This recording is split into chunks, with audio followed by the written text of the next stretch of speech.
सुनेत्रा अजित पवार गांभीर्यपूर्वक प्रतिज्ञा करते की कायद्याद्वारे स्थापित झाले आहे अशा भारताच्या संविधानाबद्दल मी खरी श्रद्धा व निष्ठा बाळगीन। मी भारताची सार्वभौमता व एकात्मता उन्नत राखीन। मी महाराष्ट्र राज्याची उपमुख्यमंत्री म्हणून माझी कामे निष्ठापूर्वक व ससद विवेक बुद्धीने पार पाडेन आणि संविधान व कायदा यानुसार सर्व तऱ्हेच्या लोकांना मी गांभीर्यपणे व निपक्षपातीपणे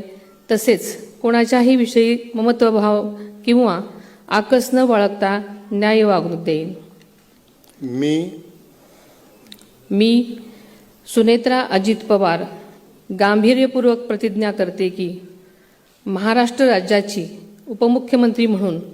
माझ्या विचारार्थ आणली जाईल किंवा मला ज्ञात होईल अशी कोणतीही बाब अशी उपमुख्यमंत्री म्हणून माझी कामे यथायोग्य पार पाडण्यासाठी आवश्यक असेल ते खेरीज करून एरवी मी कोणत्याही व्यक्तीला किंवा व्यक्तींना प्रत्यक्ष